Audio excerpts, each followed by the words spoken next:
The relentless July of 1857 descended upon Mississippi's Yazoo Delta with a heat so intense it seemed to liquefy the distinction between earth and sky.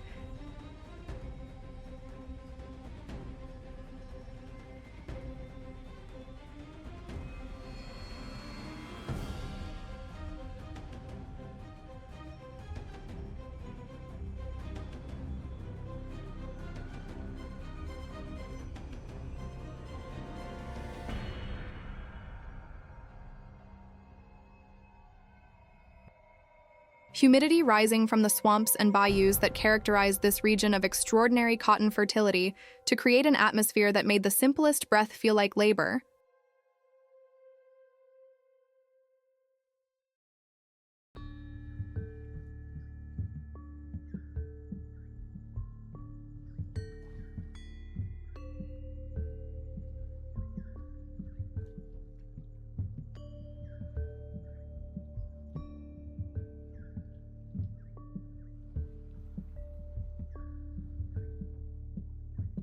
Conditions that demonstrated why the Delta had become one of the wealthiest and most deadly manifestations of American slavery, where fortunes were being accumulated at rates that exceeded even the legendary profits of earlier plantation regions, but where those fortunes were built upon a brutality and a mortality rate that killed workers with such efficiency.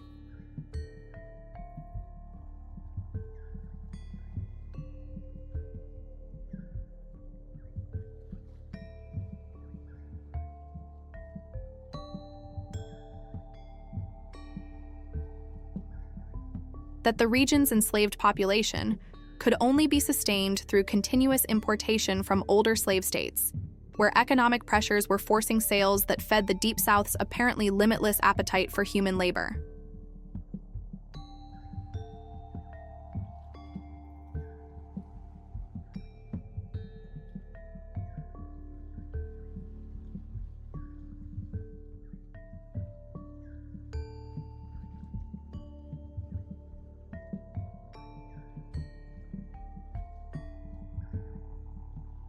In the slave quarters of Belleview Plantation, situated on particularly rich alluvial soil, where the Yazoo River's annual floods deposited nutrients that made cotton cultivation extraordinarily profitable for the family who owned both the land and the approximately 120 people who worked it under conditions that combined the deltas.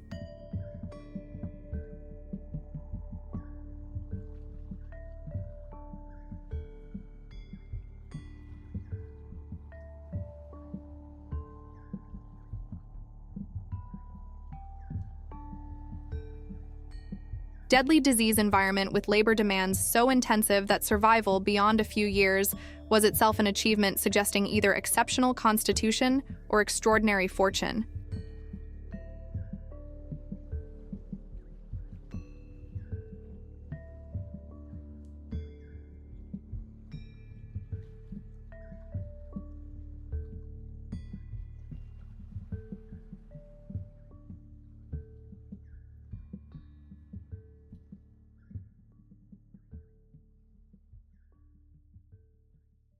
Field workers gathered in the evening darkness when temperatures finally dropped to merely unbearable levels, and spoke in voices that carried both fascination and considerable unease about a situation that had been developing over the past 11 months concerning a man whose presence at Bellevue had created complications that no one seemed able to understand or to address effectively, despite the obvious problems that the situation was generating for everyone involved.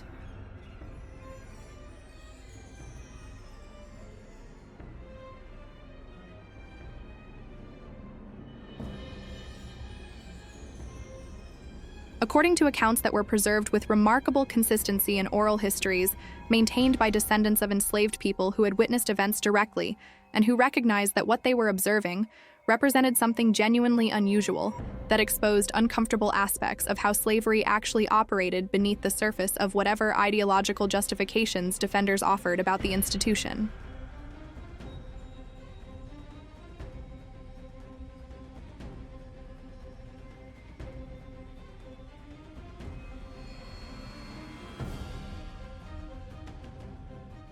A man named Ezekiel, who stood 7 feet and 7 inches tall according to measurements that multiple witnesses confirmed, and whose physical appearance was described in terms that emphasized not just his extraordinary height, but also what numerous accounts characterized with unusual explicitness as remarkable physical beauty that made him unlike anyone.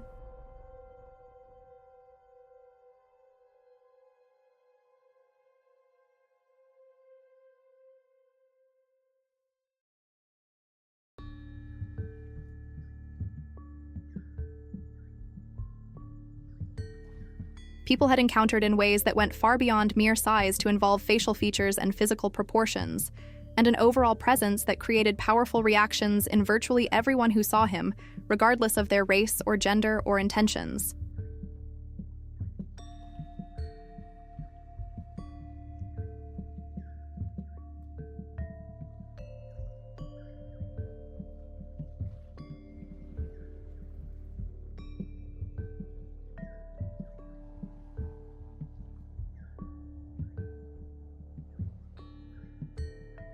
Had arrived at Bellevue in August of 1856 after being purchased by plantation owner James Thornton at the Vicksburg slave market from a Virginia trader who had brought him from the Upper South, along with dozens of other people being sold to feed Mississippi's insatiable demand for workers to clear new lands and to maintain cotton operations whose labor,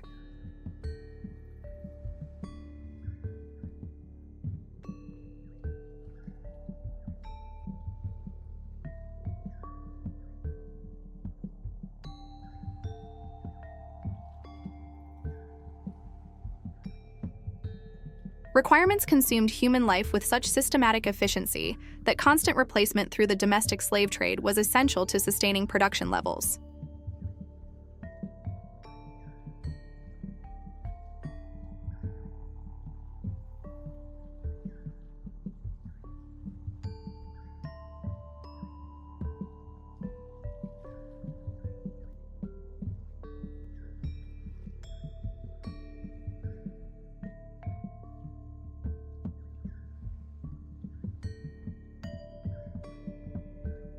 From the moment of Ezekiel's arrival at Bellevue, his physical presence had created reactions and complications that diverged significantly from how newly acquired enslaved workers were normally integrated into plantation operations. While his size alone would have made him distinctive in ways that attracted attention and that created expectations about his deployment in labor, requiring exceptional physical strength.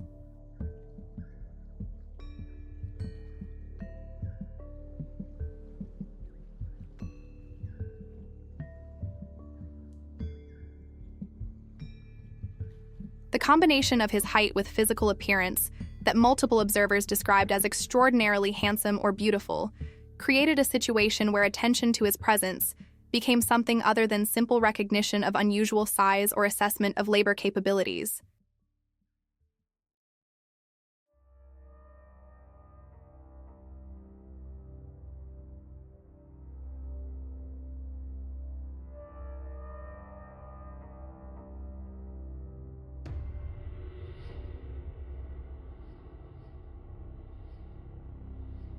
Becoming instead a kind of fascinated preoccupation that seemed to exceed what his actual characteristics should have warranted, and that created dynamics no one quite knew how to manage or even how to discuss openly given the complicated racial and sexual dimensions that such discussions would necessarily involve.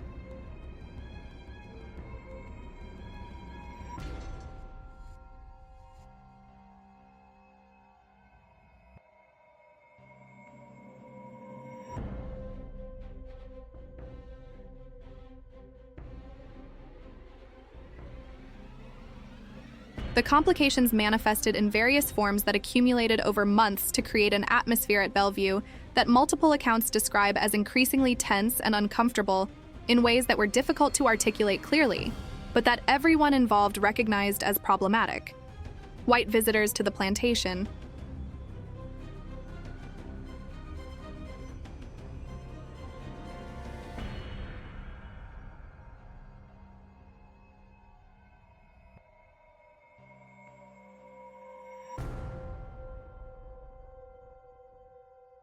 including both men and women from neighboring planter families, would inquire about Ezekiel in terms that went beyond normal curiosity about a distinctive worker to involve what several observers characterized as an almost prurient interest in his appearance and his circumstances.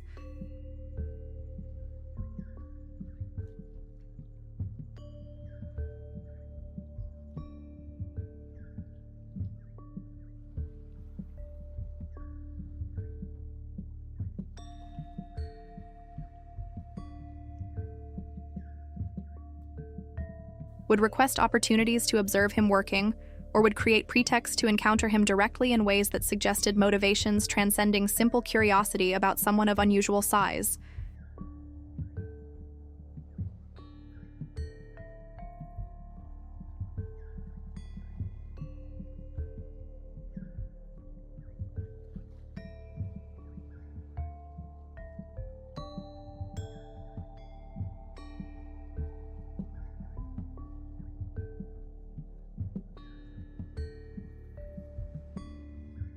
And would make comments about his physical appearance that violated the normal conventions governing how white Southerners discussed enslaved people's bodies in social contexts, where certain forms of attention and certain types of commentary were understood to be inappropriate regardless of whatever private thoughts or desires individuals might harbor.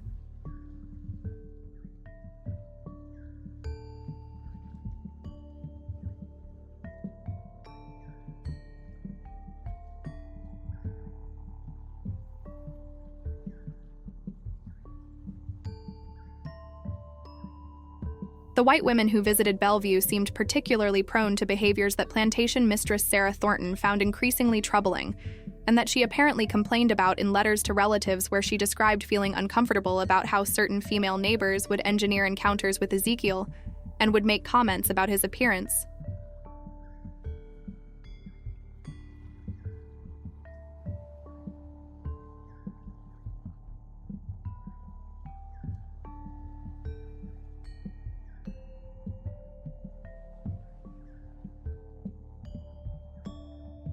That Sarah considered inappropriate, and that violated standards of propriety that supposedly governed respectable women's behavior, regardless of the racial dimensions that complicated how such standards applied to interactions between white women and enslaved men.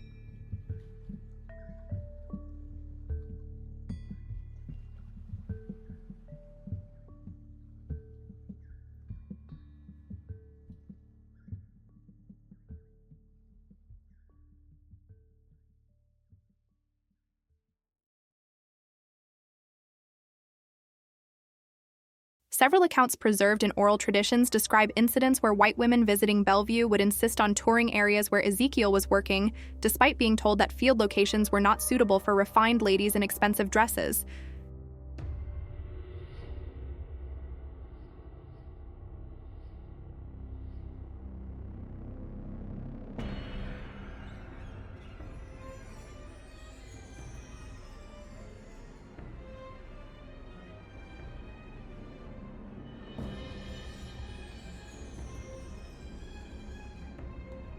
Would position themselves where they could observe him for extended periods while ostensibly engaged in other activities.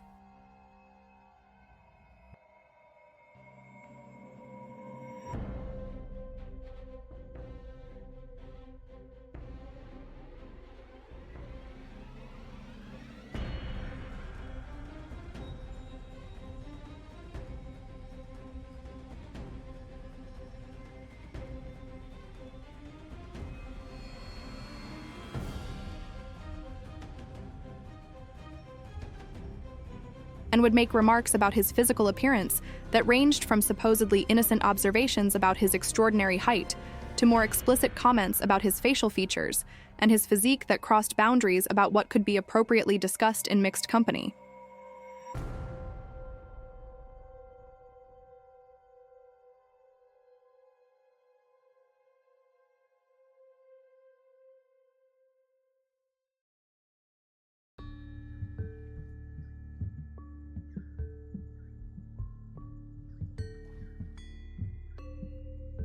The situation created particular complications for Sarah Thornton, whose position as plantation mistress required maintaining both proper oversight of household operations and careful management of social relationships with neighboring planter families, whose goodwill and reciprocal hospitality were essential to maintaining the family's standing within the Delta's emerging planter elite.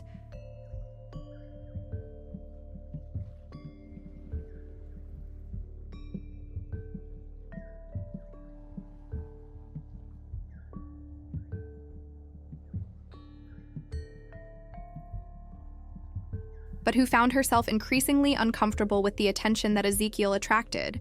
and increasingly uncertain about how to address behaviors from visitors that seemed inappropriate, but that challenging directly would require discussing racial and sexual dynamics that social conventions insisted should remain unacknowledged in polite company, regardless of how obvious the underlying realities might be to anyone paying attention.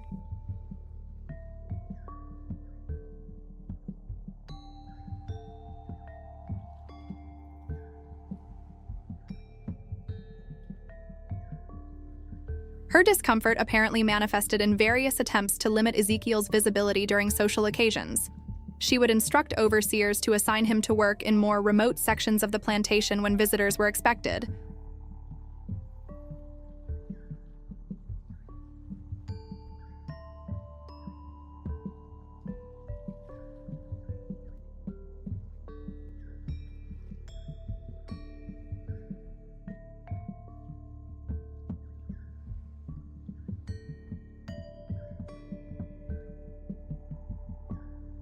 Would deflect inquiries about his whereabouts or his circumstances with vague responses suggesting he was occupied with tasks that visitors should not be troubled with observing.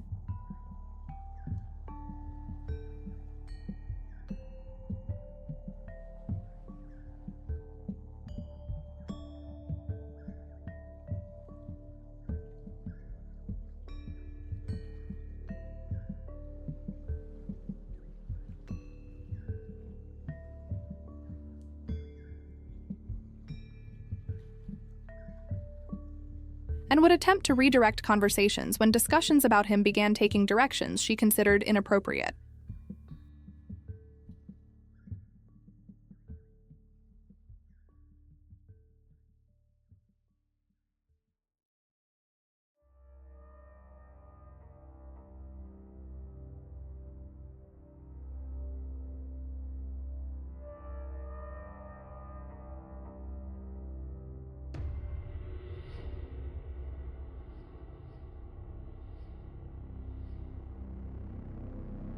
But these efforts to limit visibility and to manage attention proved largely ineffective, given that Ezekiel's size made concealment essentially impossible during normal plantation operations, and given that the very attempts to restrict access seemed to intensify curiosity among those who had heard about him through the networks of gossip and conversation that connected Delta planter families, and that made any unusual circumstance a subject of widespread discussion and speculation.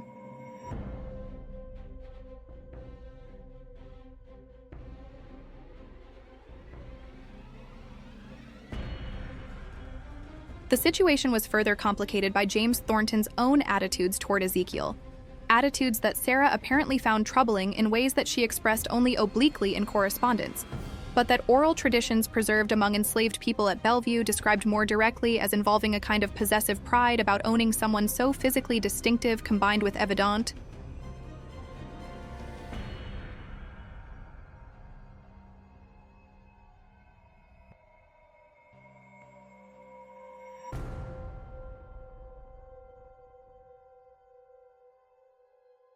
Enjoyment of the attention that Ezekiel's presence attracted, despite whatever problems such attention created for his wife's ability to manage social interactions, according to standards of propriety that were supposed to govern respectable households.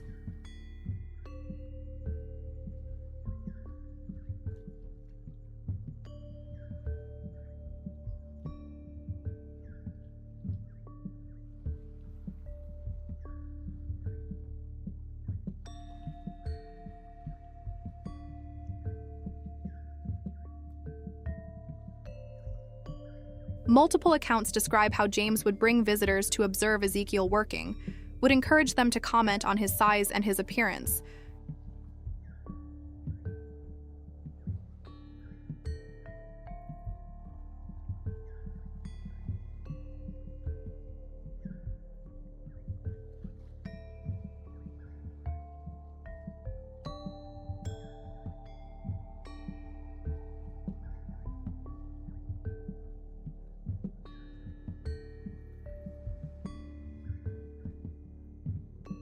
Would speak about him in terms that emphasized his exceptional qualities in language that seemed to exceed normal plantation management discussions about workers' capabilities to involve what some observers characterized as an almost exhibitionist pleasure in displaying property that generated such strong reactions from others.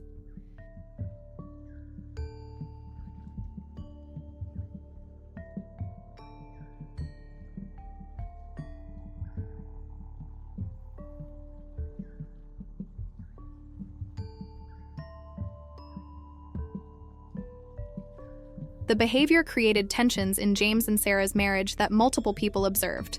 Tensions that Sarah apparently attributed not merely to the social awkwardness that the attention created, but to something about James's attitudes toward Ezekiel that she found disturbing in ways she could not or would not articulate explicitly, even in private correspondence with family members.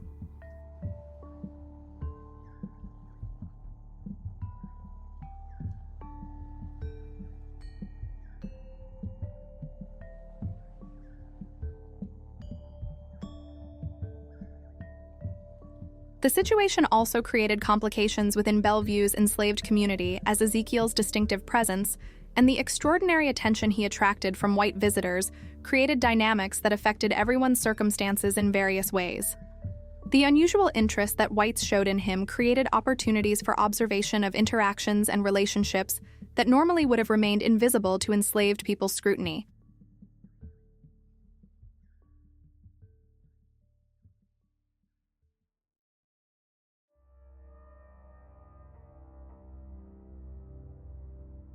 Revealing aspects of white behavior and white attitudes that the carefully maintained facade of social propriety and racial hierarchy usually concealed.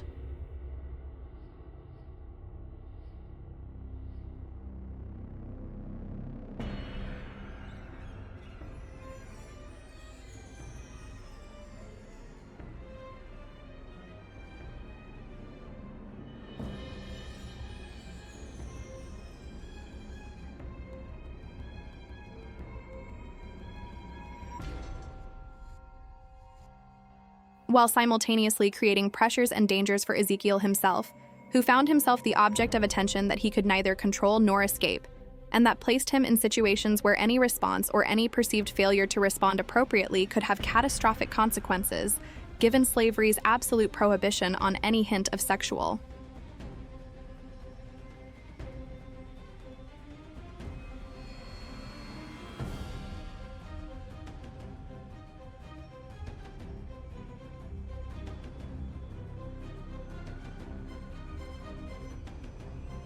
Interest or engagement between enslaved men and white women, regardless of who initiated such interest or how unavoidable such situations might be.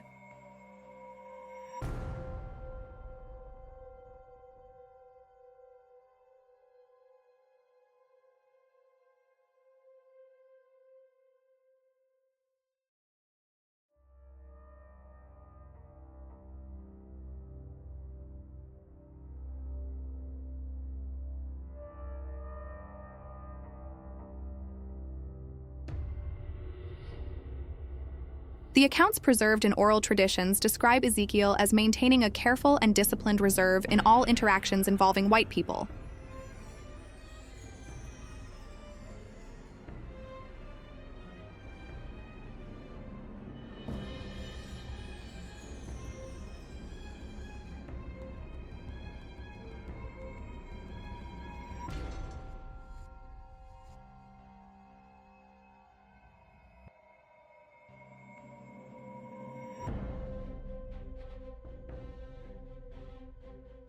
As working to make himself as invisible as his size permitted, as avoiding any behaviors or expressions that might be interpreted as acknowledging or reciprocating the attention he attracted.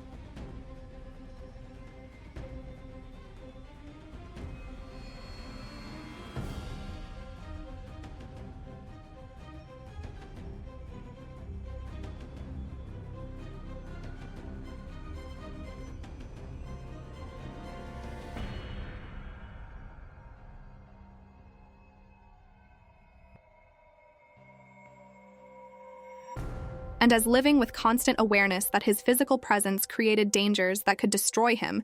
if circumstances aligned incorrectly, or if any white person decided to interpret his existence as threatening to racial hierarchies that Mississippi law and Mississippi society enforced with violence, that was all the more terrifying for being exercised according.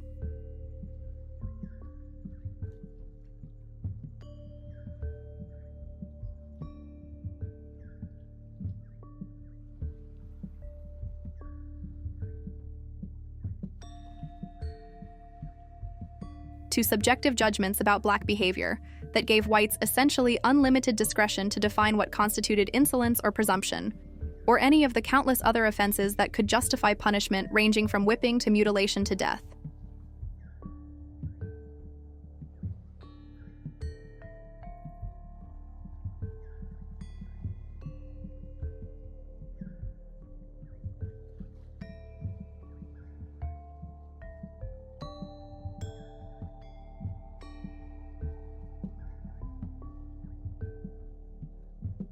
The situation reached a crisis point in the summer of 1857 when a white woman from a neighboring plantation, accounts preserve her as being married to a planter whose wealth and social standing made him a significant figure in Delta society, and whose goodwill was important to the Thorntons' own social position, apparently made advances toward Ezekiel that he rejected or failed to respond to in ways she found insulting.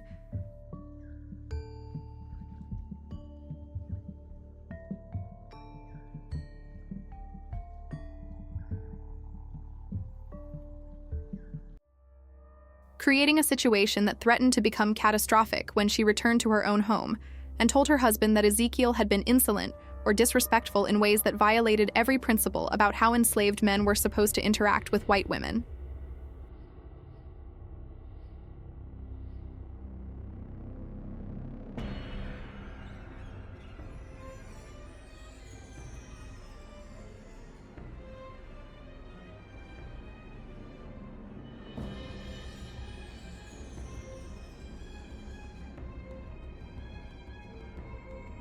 The husband's response, according to multiple accounts, was to demand that James Thornton either punish Ezekiel severely as an example or sell him immediately to remove someone whose presence was creating inappropriate situations that threatened proper racial and social hierarchies.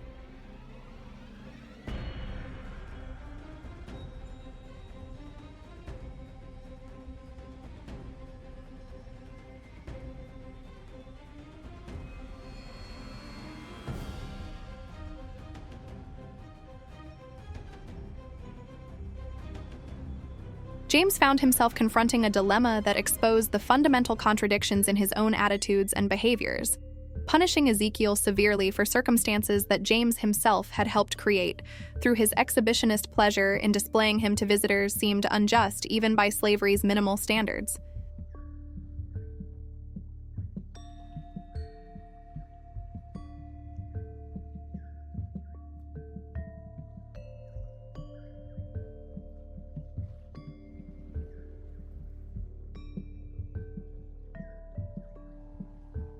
Yet refusing to punish him would violate social conventions about white solidarity and about the necessity of maintaining absolute dominance over enslaved people regardless of whatever actual circumstances might have been involved in any specific incident.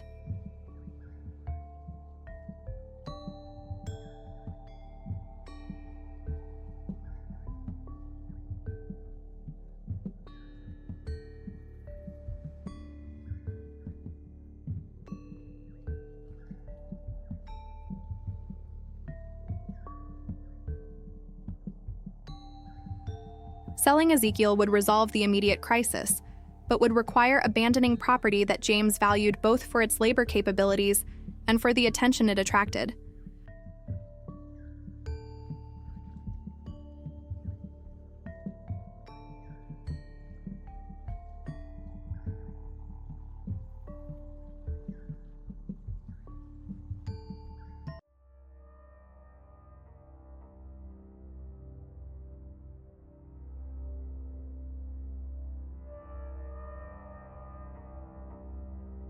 While keeping him would require managing ongoing complications that the summer's incident had demonstrated, could escalate into serious threats to the family's social standing.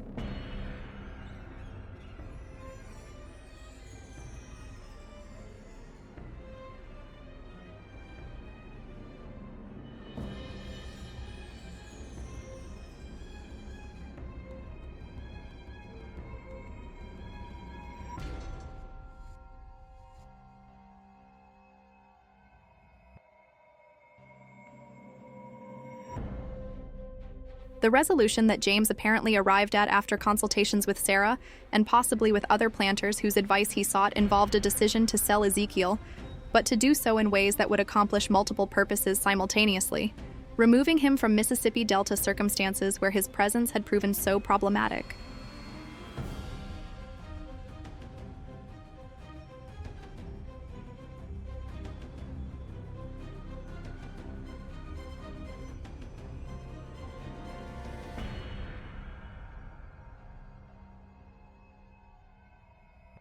recovering the substantial capital his purchase had required, and doing so through a buyer whose location and purposes would ensure that Ezekiel would no longer be subject to the kind of attention and the associated dangers that his years at Bellevue had demonstrated his physical presence inevitably attracted in contexts where his extraordinary appearance made him an object of fascination that created complications no one knew how to manage.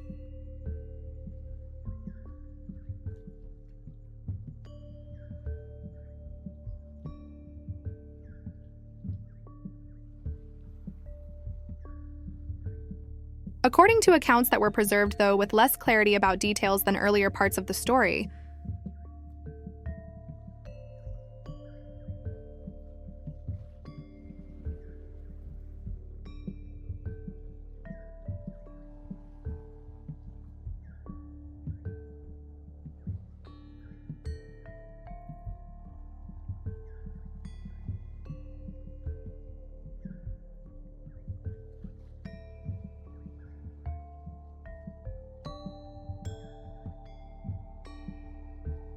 in September of 1857, James sold Ezekiel to a man who identified himself as an agent, purchasing workers for a wealthy planter in Louisiana, but who some accounts suggest may have actually been connected to networks that assisted fugitives, and who may have purchased Ezekiel specifically to facilitate his escape to freedom through routes that ran from Mississippi and Louisiana toward Mexico, or toward free states via networks that operated despite enormous legal risks.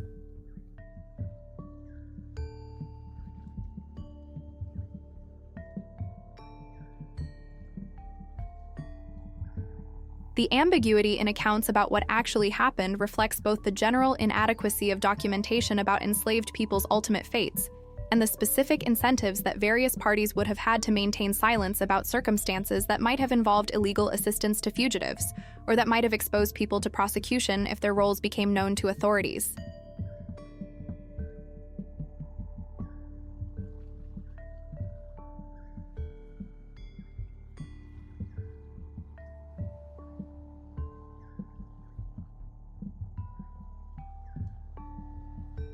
Whether Ezekiel was indeed sold to someone who intended to exploit his labor in Louisiana, or whether he was purchased by someone whose purposes involved facilitating escape,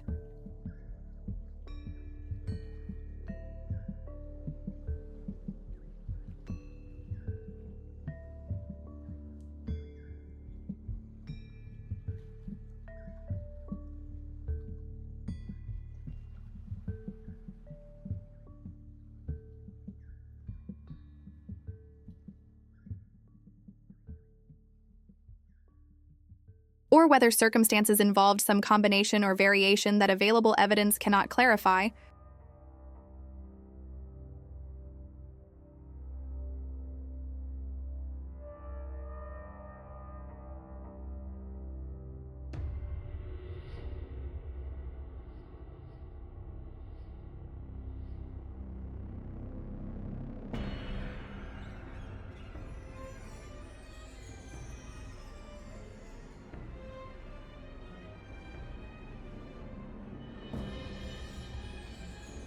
the story of his 15 months at Bellevue during 1856 and 1857 illuminates aspects of slavery's operations that defenders of the institution preferred not to acknowledge, and that even many critics failed to recognize or to discuss explicitly. The ways that enslaved people's bodies became objects of attention and desire, that violated the racial hierarchies that slavery claimed to maintain.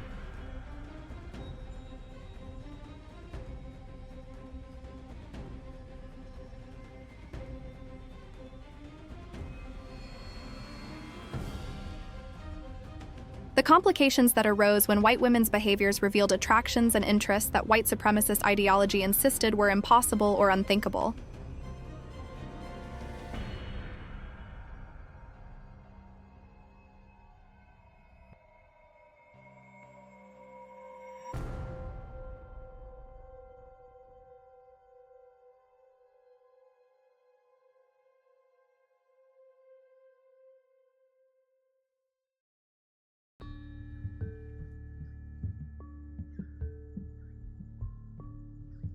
The dangers that enslaved men faced when their physical presence attracted attention, they could neither control nor reciprocate without risking death.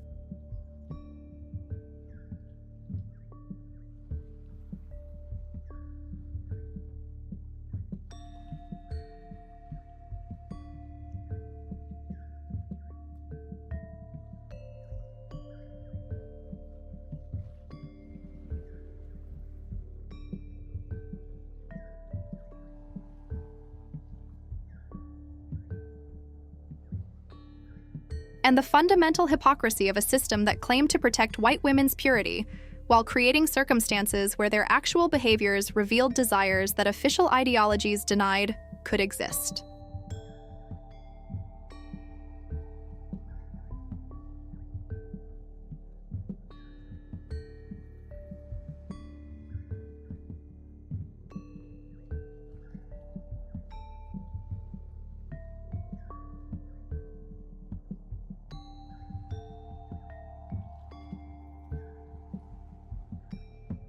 And sometimes, according to stories that were preserved across generations by descendants who understood their significance for revealing truths about slavery that official narratives systematically concealed,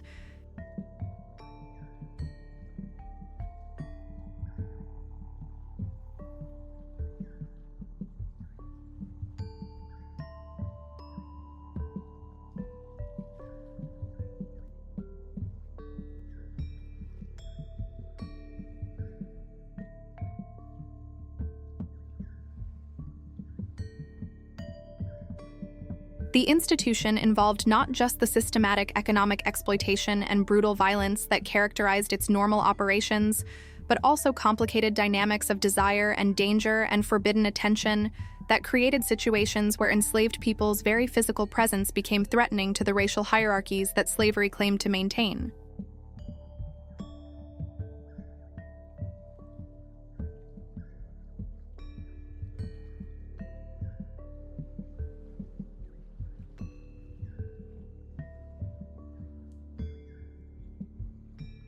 Where the attention of white women toward enslaved men revealed attractions that white supremacist ideology insisted were impossible.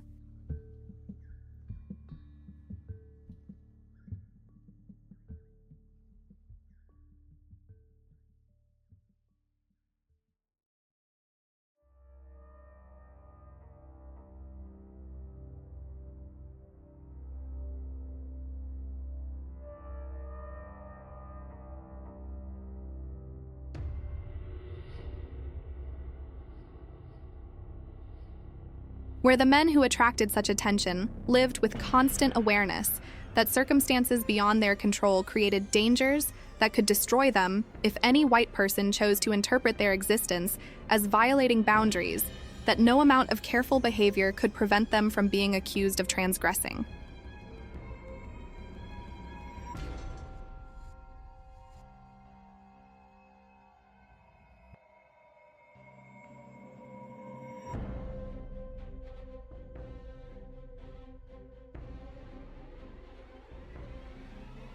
The man who stood 7 feet 7 inches tall and whose physical appearance was described across numerous accounts as remarkably beautiful, despite or perhaps because of his extraordinary height, demonstrated through his 15 months at Belleview Plantation that slavery's operations involved dimensions of human interaction and human desire that the systems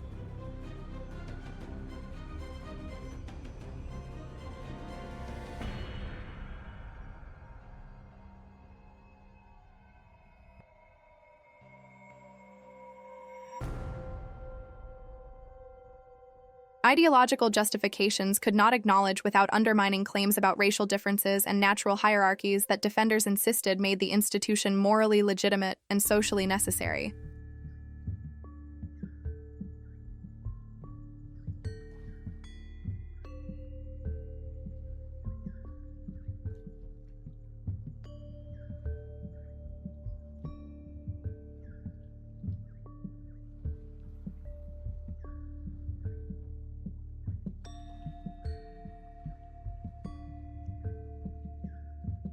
Revealing through the complications his presence created that the carefully maintained performances of white supremacy and racial purity concealed realities far more complicated and far more troubling than official narratives would ever admit.